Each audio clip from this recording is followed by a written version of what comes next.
денес имаме исклучителна чест и задоволство повторно, пошто тоа го работиме секоја година, ја продлабочуваме соработката со Економскиот факултет во Лјубљана, една исклучителна институција која што представува врв во образовниот процес во Југоисточна Европа и во Европа, пошто според Шангајската листа она е втора по ранг Економски факултет во Европа, така?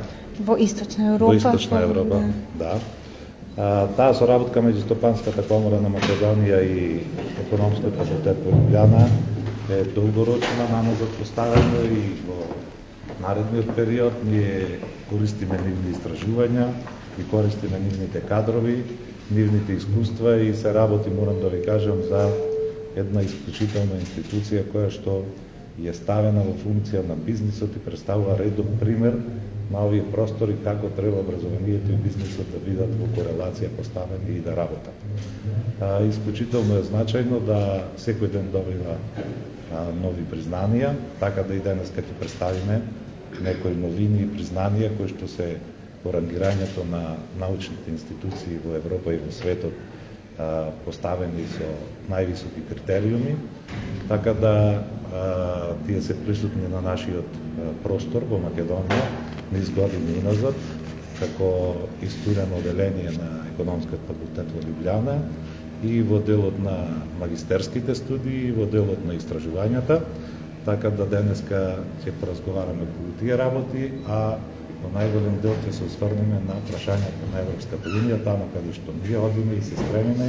Имаме исклучителни гости со нас, министерката Зорица Апостоловска од владата на Република Македонија, деканката Метка Текавчич и Андреа, која што е експерт од Европската унија, од највисок ранг за инвестиции, која што ќе може да ви пренесе искуствата на присутните тука денес.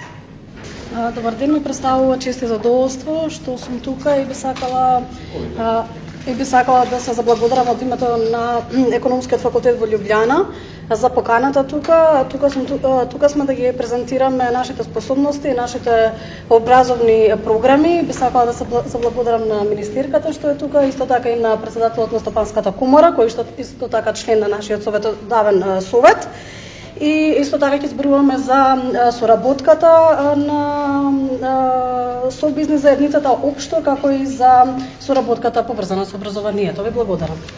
Евроатлантските процеси се откочија со решавање на спорот со името и воспоставување на добрососедските односи.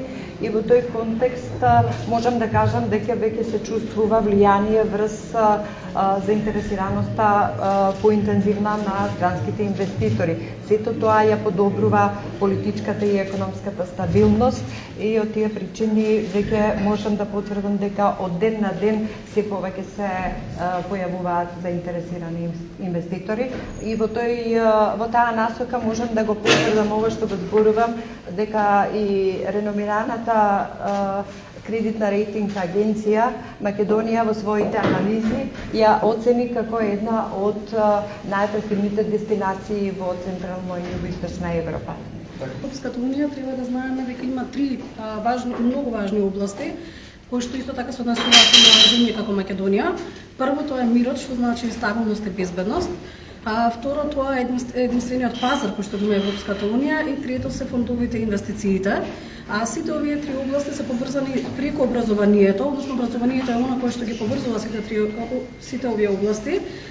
И токму затоа вистински предизвик и најголем предизвик е тоа како да се образуваат младите кадри и како овие високо квалификувани кадри да останат во својата земја, да не заминат надвор од неа, и всушност тоа се темите кои што ние денеска ќе ги дискутираме на овој настан.